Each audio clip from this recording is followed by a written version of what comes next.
الدارين آمين.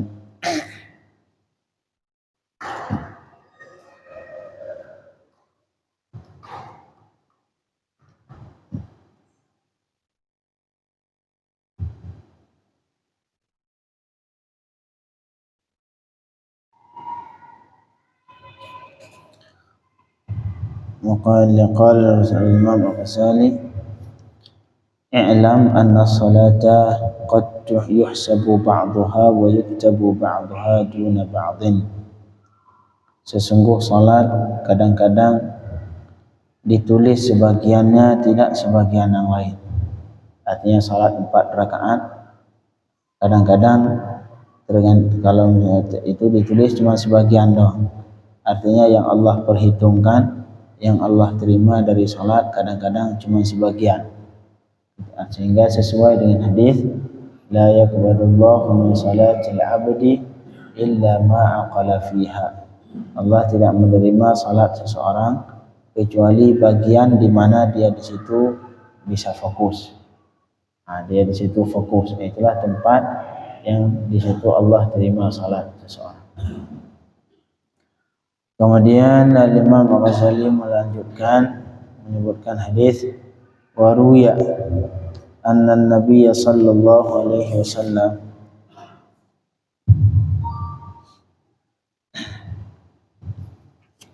ini disebutkan dalam kitab Qutul Qulub, anna Nabi sallallahu alaihi wasallam diriwayatkan pernah salatan. Beliau salat fataraka min qiraatihi ayah. Kemudian beliau meninggalkan satu ayat dari bacaannya. Falamman fatan, giliran selesai salat, Rasul bertanya, qala madza qara'tu? Apa yang aku baca tadi, kata Rasul. Ini Rasul mungkin pengen ngetes sebagian sahabatnya. Ya, awalnya Rasul meninggalkan satu ayat. Kemudian selesai salat, Rasul nanyain, tadi saya baca apa? Fasakatal qaum. Kemudian saat itu jamaah pada enggak tahu, diam semua, enggak ada yang jawab. Artinya mereka enggak mendengarkan bacaan imam.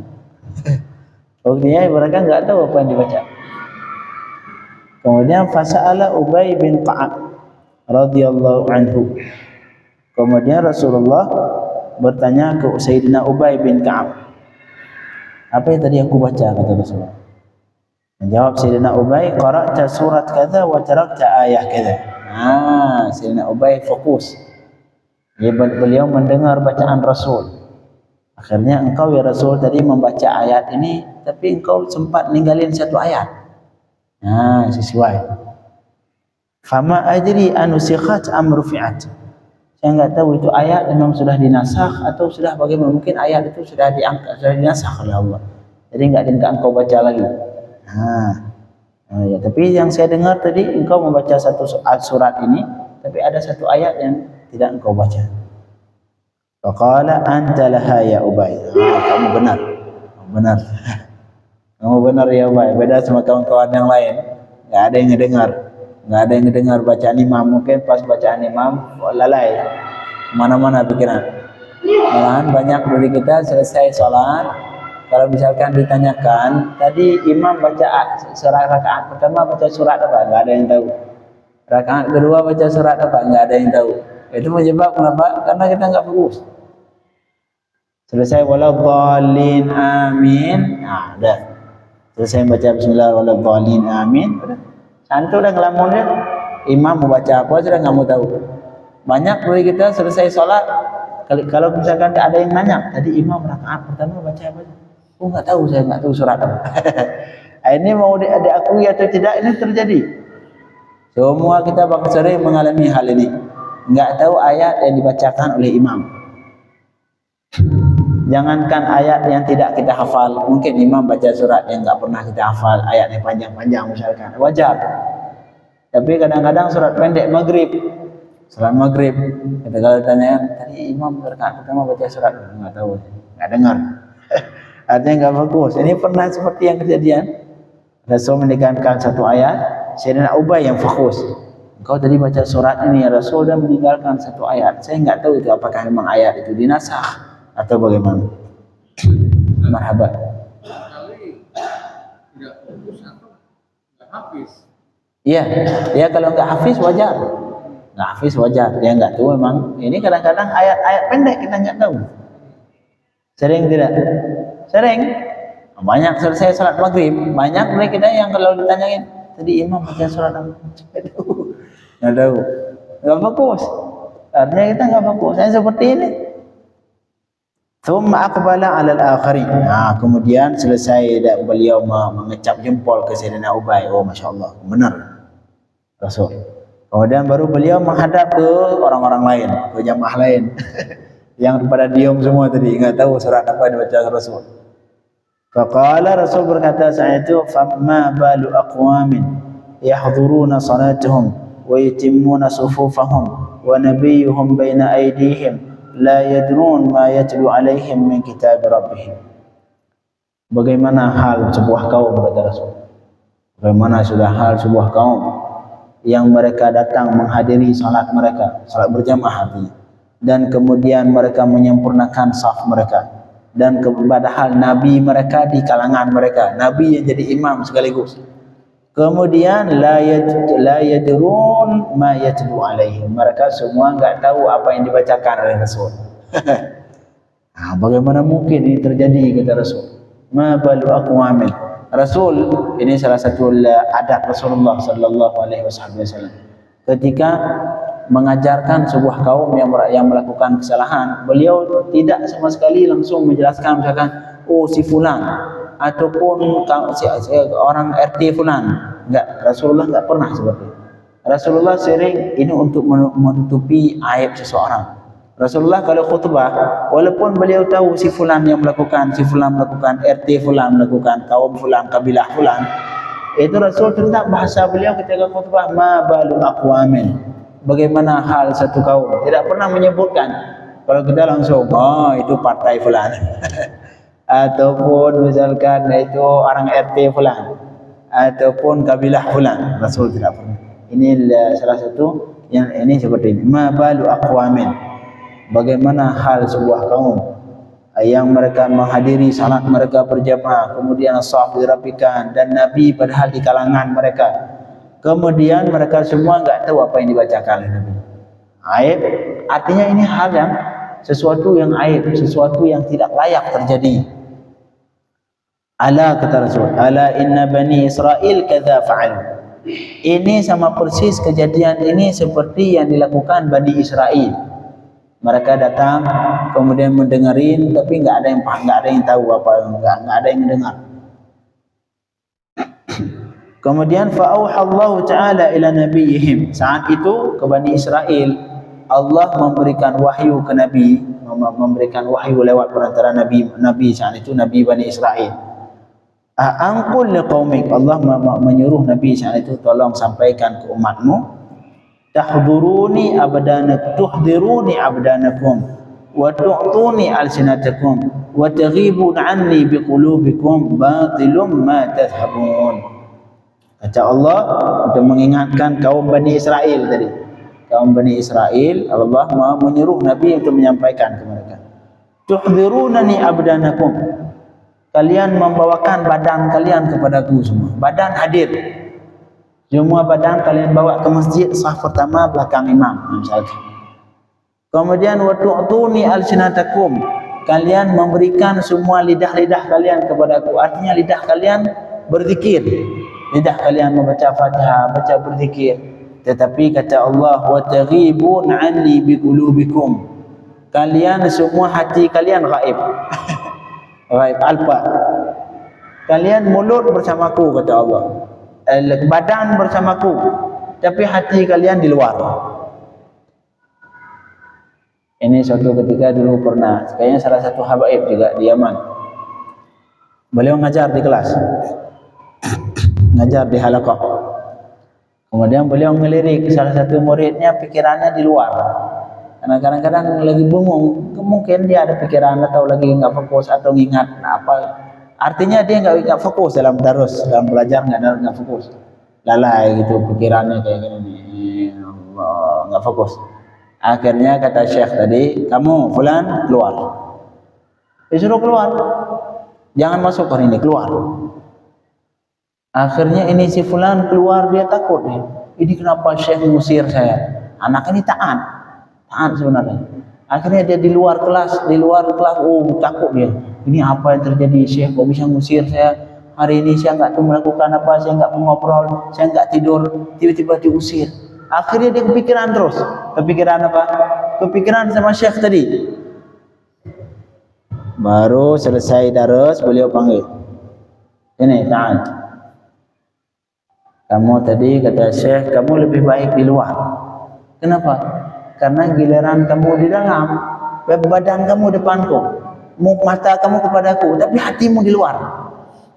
Lebih baik kamu di luar, badan di luar, pikiran mata di luar, semua di luar, tapi hati kepadaku. Berarti anak itu akhirnya paham. Oh ini maksudnya, berarti saya tadi nggak fokus. Besoknya udah nggak fokus lagi. Ini cat marhaba.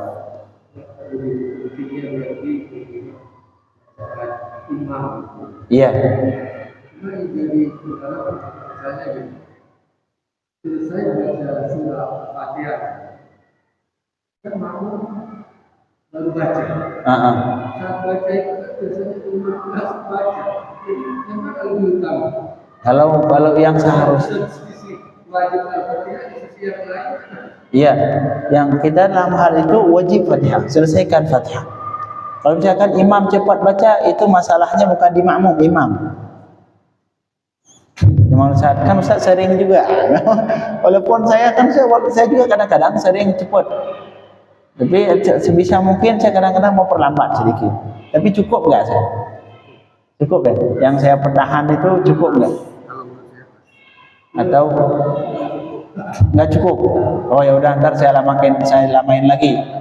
Karena versi saya dengan target bacaan saya itu saya prediksi saya sudah cukup. Akhirnya makanya saya baca surat yang pas. Kalau kelamaan nanti banyak yang batuk. Makanya saya seringnya walaqalin amin, selesai amin itu saya diam sejenak. Yang kalau prediksi saya itu cukup buat makmum mungkin dengan bacaan saya prediksi kalau segitu Fatihah saya baca dengan waktu jeda sekian sudah cukup. Mas, kecuali kadang-kadang saya sedikit mempercepat pagi Jumat. Itu dengan alasan karena panjang ayatnya. Karena ayatnya panjang saya lebih percepat sedikit. Nyambung ke Pak Adi. Kalau Ustaz kan dikasih jeda. Ada sebagian besar imam nggak kasih jeda, langsung dia baca surat. Dengan umumnya seperti itu. Nah pertanyaan saya, apakah boleh membaca Fatihah? Itu pas boleh, harus berbarengan dengan imam. Iya, boleh. Misalnya kita ikut imam. Oh, maksudnya ketika misalkan kita tahu ini imam selesai amin langsung baca surat. Iya, karena waktu. Iya. Yang fokusnya hilang. Benar. Tapi sewaktu imam membaca Al-Fatihah, kita langsung ikut ke belakang. Oh, boleh. Boleh. Dan selesai Fatihah nggak perlu lagi. Nggak perlu lagi. Boleh kan? Boleh. Jadi maksudnya gini, jadi bersamaan dengan imam nggak bacanya. Jangan bersamaan. Misalkan imam Bismillahirrahmanirrahim kita langsung. Ini khusus ke imam-imam yang buru-buru. Tapi kalaupun hukumnya boleh atau tidak boleh, Ustaz? Boleh, sah salat. Tapi sebaiknya, kalau yang pertanyaan, terus lebih baik mana Ustaz? Saya tunda dulu Fatihah sampai habis amin, kemudian saya baca, biarin imam baca sendiri, baca surat sendiri, atau saya ikut langsung sedikit bareng-bareng imam sehingga nanti sempat mendengarkan surat. Dan memperbaiki juga kadang-kadang mendengar tajwidnya kan langsung beda dengan kalau sendiri kadang-kadang. Nah ini kadang-kadang nyambung Ustaz. Nah. Ini Ustaznya Idinas itu. Biasanya kalau setelah itu Idinas Rotul aja kan biasa ini. Kalau setelah dengar imam membaca Fatihah, pas satu ayat per ayat kita ngikutin dalam hati atau mengikuti sedikit Nah, kedengaran. tapi kalau misalkan tujuan seperti itu labas. Tapi kalau cuman ya di sini ada dua masalah sebenarnya. Poin yang pertama, boleh atau tidak boleh? Nah, boleh. Tapi jangan berbarengan. Jangan imam bismillah kita langsung kita tunggu selesai bismillah imam baru kita bismillah. Itu hukumnya boleh Ustaz? Boleh. Tentang boleh, apalagi dengan tujuan untuk memperbaiki. Nah, mungkin itu juga bagian dari ta'lim. Tapi kalau misalkan kita, apakah mungkin kita terus-terusan 10 tahun belajar terus? Ya kalau pengen belajar, ya lebih baik duduk depan guru, tolong dengerin Fatihah saya benar atau tidak. Nah, itu benar. Itu ntar dicek langsung. Oh, mulutnya ke kiri dikit, lidahnya ke kanan sedikit, lidahnya keluarin dikit. Nah, soalnya itu ketahuan kapan? Ketika ngebaca depan langsung. Siratal ladzi kurang. Kadang-kadang kita ngebaca siratal ladzi salah. Keluarin lidah dikit. Nah, itu lebih baik. Karena dalam hal tajwid ini mau tidak mau enggak ada istilah otodidak belajar tajwid. Enggak mungkin, mustahil. Harus di depan guru yang dia cek lidahnya. Mohon maaf kalau saya ajarin Bapak Andi, mohon maaf Haji, ke kanan dikit lidahnya. Ini bibirnya turunin dikit. Seperti itulah tajwid. Dan itu semakin memperbagus. Hasilnya alhamdulillah saya lihat sudah bagus. Itu cuman kembali ke masalah tadi, poin tadi. Kalau dibaca berbarengan seperti itu, selesai imam kita langsung belakang, boleh Ustaz? Boleh. Itu yang pertama, apalagi dengan tujuan untuk belajar seperti tadi. Tapi kalau pertanyaan yang kedua, cuman lebih baik mana Ustaz? Lebih baik mana kita berbarengan dengan imam langsung, atau kita tunggu dulu sampai selesai imam amin, tapi nanti imam ini terlalu cepat baca surat, kita nggak sempat baca surat, nggak sempat ngedengerin. Nah, itu lebih baik mana Ustaz? Lebih baik kita tunda baca Fatihah, walaupun bacaan imam kita nggak dengar di awal. Kenapa Ustaz? Salah beliau. Seharusnya beliau harus tahan dikit. Sedangkan kita karena dalam hal ikut langsung berbarengan baca Fatihah dengan imam, ini dianggap kurang adab lah sedikit. Sebenarnya kalau kita cek antara makmum dan imam ini, seharusnya makmum melakukan sesuatu setelah dilakukan imam, jangan bareng-bareng. Nah, tapi kecuali mungkin tujuan seperti tadi disebutkan untuk belajar, untuk memperbaiki. Misalkan kalau sudah selesai amin kita udah lupa. Tapi kalau mendengar langsung, oh ini ada ada desisnya. Nah, ini bagus. Kita perbaiki seperti itu, bagus. Cuman kalau misalkan kita sudah benar, artinya bacaan Fatihah kita sudah benar, kita nggak perlu harus belajar lagi lewat bacaan imam dalam salat. Itu lebih baik mana? Lebih baik tunda dulu, selesai amin baru baca. Ustaz, itu imam langsung baca surat bagaimana? Udah biarin, salah beliau. Kecuali lagi. Kalau kita yakin ini imam membaca surat terlalu pendek, yang kalau misalkan kita tunda, bakal nanti imam rukuk kita masih belum selesai Fatihah. Nah, ini ada juga kadang-kadang imam, subhanallah, kadang-kadang imam sendiri nggak punya tata krama, nggak punya adab jadi imam. Udah membaca cepat, walau qalin amin yasin bum rukuk. Mau ngapain makmum? Kadang-kadang imam seperti itu. Walau qalin amin bismillahirrahmanirrahim qul huwallahu ahad Allahu akbar. Nah, itu kemana makmum itu? Pusing makmum kapan baca Fatihah.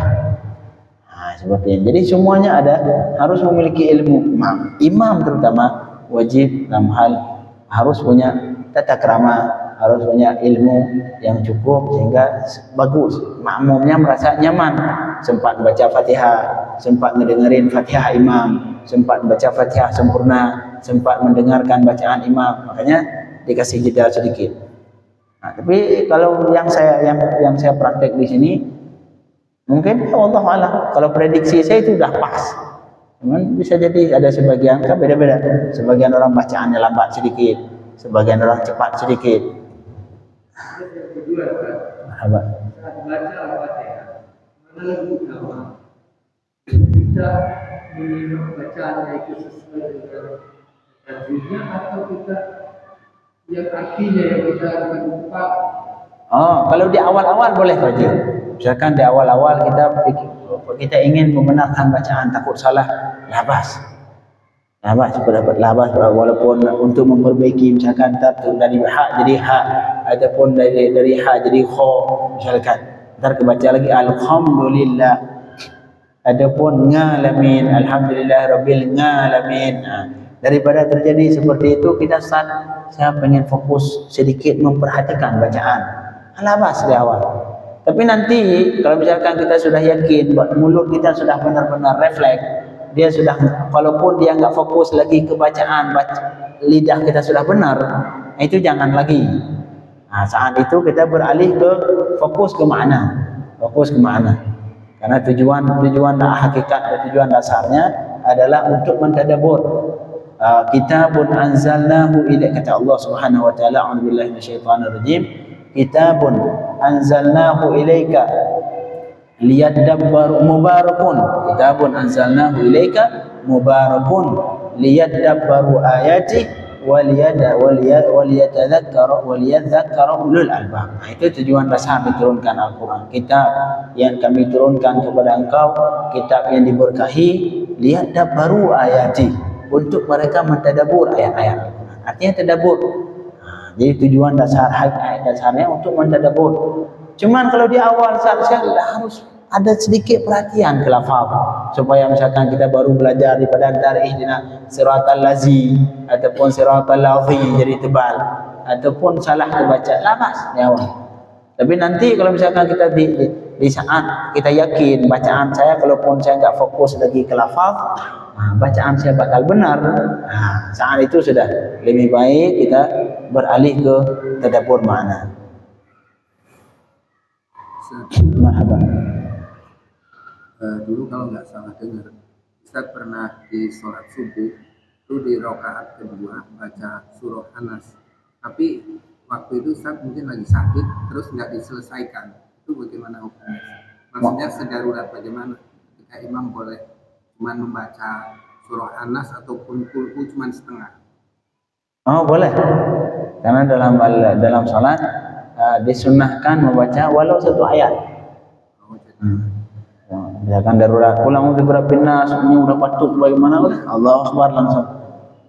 Daripada antar lama kasihan makmum, jadi boleh. Jadi minimalnya satu ayat, Walaupun misalkan boleh qalin amin, mau batuk, daripada batuk nun, Allahu Akbar. Ada surah Nun, surah Al-Qalam, Nun wal qalami wa ma yasturun, dan Nun langsung rukun. Dapat pahala qiraah.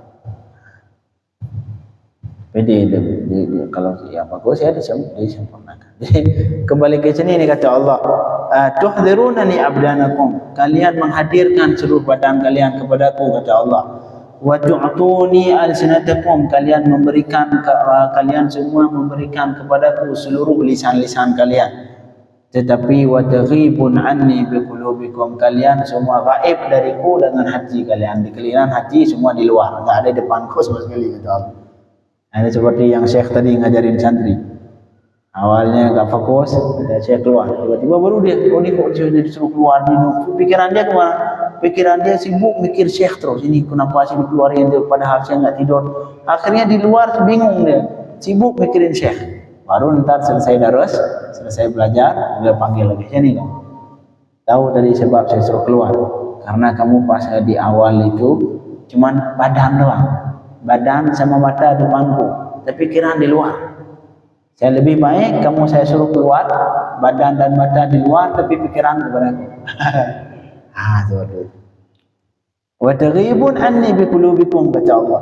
Kalian semua alpa dariku dengan hati-hati kalian, hati di luar semua.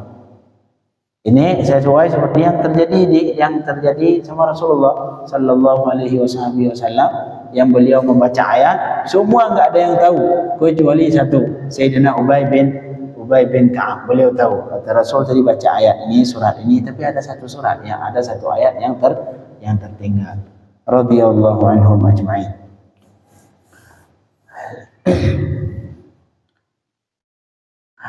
Makanya di satu sisi sebenarnya bagi imam lebih baik membaca surat yang dihafal oleh makmum seharusnya. Kalau kita pengen jujur seharusnya lebih baik mana saat baca surat yang panjang-panjang di tengah Al-Quran atau baca surat pendek-pendek aja. Tapi surat itu makmum hafal juga. Nah, sebenarnya lebih baik yang pendek-pendek ya. Kenapa? Biar makmumnya bisa fokus. Biar makmum juga bisa ngikutin. Tapi kalau kita baca ayat panjang, makmum enggak tahu akhirnya ngapain makmum? Ngelamun. Akhirnya ngelamun.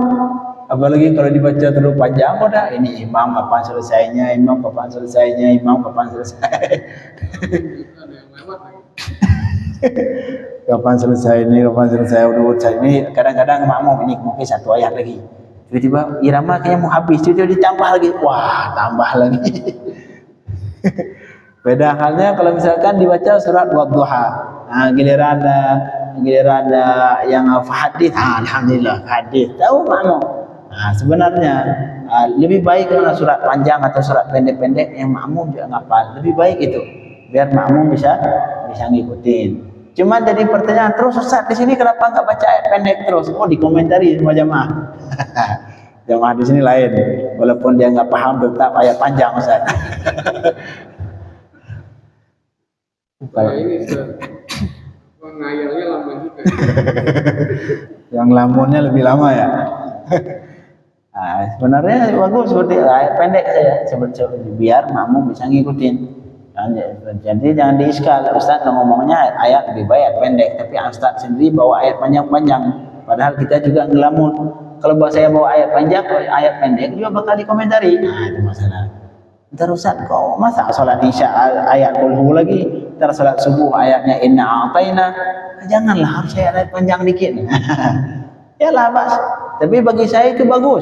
Bagi saya bagus. Nah, untuk saya pribadi, ayat panjang lebih enak, lebih bagus atau ayat pendek Ustaz? Kalau bagi Ustaz sendiri, marhaba.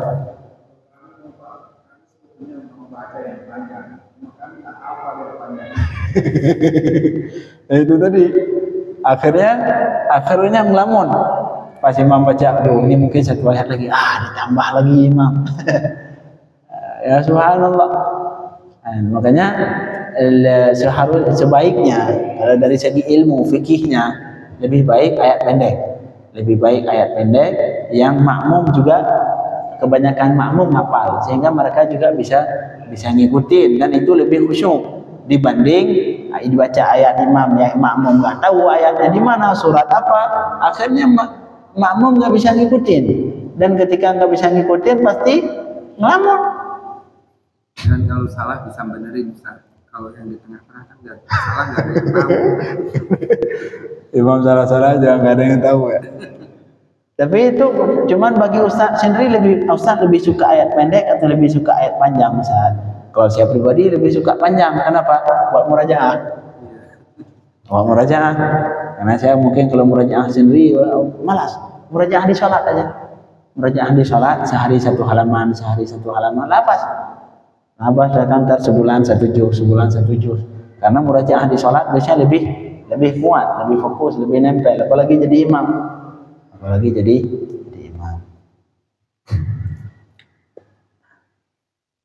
Allah yahfaz.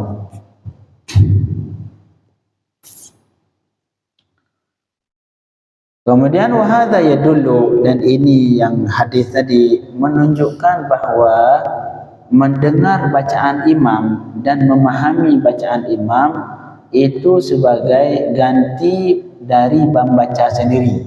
Makanya makmum enggak disunahkan baca surat. Kenapa? Giliran sholat sendiri makmum enggak perlu baca surat, karena dia mendengar bacaan imam, bagi dia itu sudah mendapatkan pahala baca surat walaupun dia enggak baca.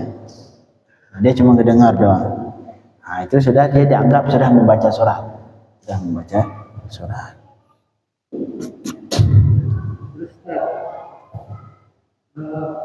Maksudnya kan kalau panjang bacaan, apa kemungkinan lebih banyak pahalanya yang mendengar itu banyak? Saya lebih panjang. Cuma bagi makmum tidak dianjurkan panjang, terutama di masjid yang umum tidak dianjurkan panjang. Maksimal ukuran ayat pendek. Makanya kalau saya imam paling panjang itu ya satu halaman bagi dua. satu halaman itu untuk 2 rakaat. Karena itu enggak terlalu panjang dan enggak terlalu pendek juga. Kalau misalkan imam membaca satu rakaat pertama satu surat, kasihan makmum. Tidak dianjurkan banyak. Kecuali salat sendiri. Nah, salat sendiri masih silakan. Misalkan bapak salat di rumah nih, salat tahajud. Ustaz, saya nggak ngapal Quran, bagaimana? Pegang. Sekarang ada HP, alhamdulillah. Nggak perlu buka-buka. Baik. Tapi matiin data dulu. Jangan ntar masuk ke ala lah ya. Matiin data dulu, mode pesawat dulu, baru buka mushaf, baca. Bismillahirrahmanirrahim. Baca lagi berdiri dalam salat. Bagus. Cuma itu batal salat? Enggak batal salat. Atau solusi lain, Ustaz saya enggak mau baca HP, entar takutnya kebuka foto lagi lalai entar sama foto. Solusinya beli mushaf yang besar. Ada dijual kan? Biasanya ada mushaf besar itu baju. Mushaf besar ditaruh di depan. Ada juga biasanya tempat naruh kayak di masjid Islami kayaknya ada. Yang depan mushaf besar, kemudian ada tempat naruh mushaf depan itu buat imam biasanya. Udah baca aja. Bismillahirrahmanirrahim. Daripada baca sendiri di luar salat, lebih baik membaca ketika salat, otomatis lebih banyak pahala. Nah, salat sendiri mau silahkan panjangin, terserah mau panjangin berapa, mau 1 halaman, 1 juz, satu rakaat, 1 juz lebih bagus. Atau 1 rakaat 1 juz. Nah, kalau sekarang alhamdulillah gini aja pakai HP. Cuman tadi aja jangan datanya harus mati. Tiba-tiba ada yang telepon, tiba-tiba ngangkat lagi telepon, usalli ya. Tapi bisa buka dikit-dikit. Makanya kalau di Yaman di sana Habib Umar hafizahullah, beliau salat tarawih itu semalam 2 juz. Semalam 2 juz salat tarawih. Jadi beliau sebulan tarawih itu khatam 2 kali. Malam 17 kali khatam, malam ntar selesai habis Ramadan sekali khatam. 2 kali khatam selama sebulan Ramadan. Jadi setiap malam itu 2 juz. Bacanya subhanallah. Makmum subhanallah sampai mungkin 500 makmum. Megang mushaf, sebagian makmum megang mushaf. Karena yang enggak ngapal ngikutin. Soalnya lama kan. Per rakaat itu satu halaman, hampir 2 halaman per rakaat. Jadi ngikutin. Makmumnya ntar naruh misalkan ada pembatas atau kayak lidi, taruh lidi. Dan pas itu ngikutin itu rakaat selanjutnya. Terus Qurannya taruh mana? Qurannya biasanya yang kecil naruh ke sini. Pas mau sujud taruh. Quran kecil. Ada juga yang Quran besar dipegang langsung. Pegang. Ada yang seperti itu. Pegang sampai sujud dipegang. Dia. Tapi mereka berusaha untuk tidak letakkan di lantai. Tapi itu cara ngikutin supaya bisa khusyuk.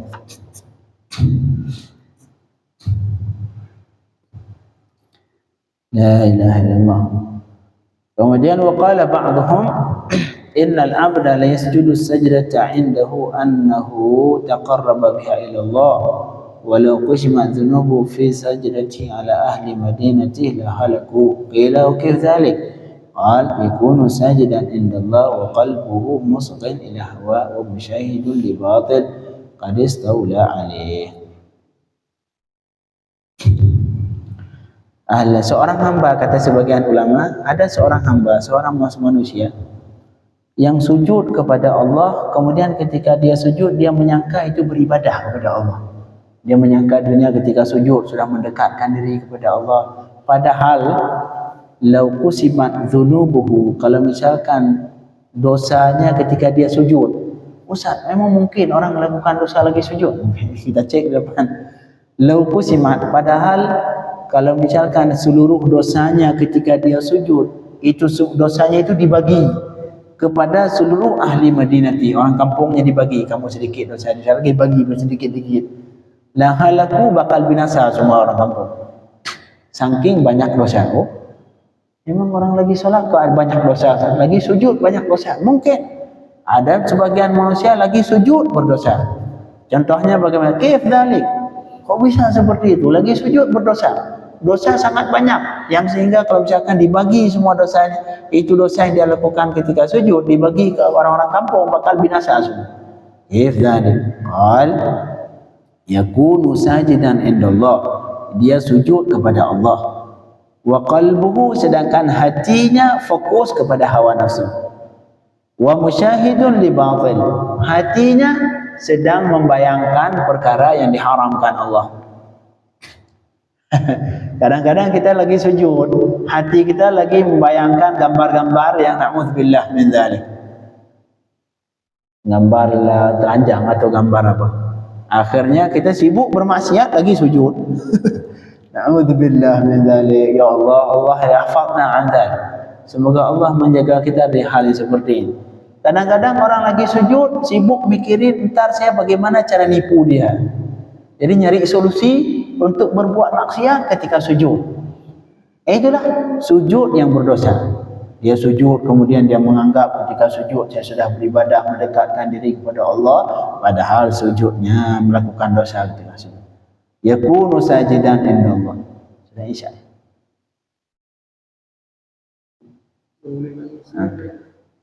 Dia sujud kepada Allah, sedangkan hatinya fokus kepada hawa nafsu. Wa musyahidun li batil, hatinya sibuk membayangkan sesuatu yang maksiat, sesuatu yang maksiat yang pernah dilihat sebelumnya. Akhirnya dalam sujud dia bermaksiat kepada Allah. Ya Allah yahfazna an dzalik. Amin ya rabbal alamin. Sallallahu alaihi wasallam Muhammadin wa alihi wasallam. Maknanya dari sini, dari awal sholat, salam piring yang itu.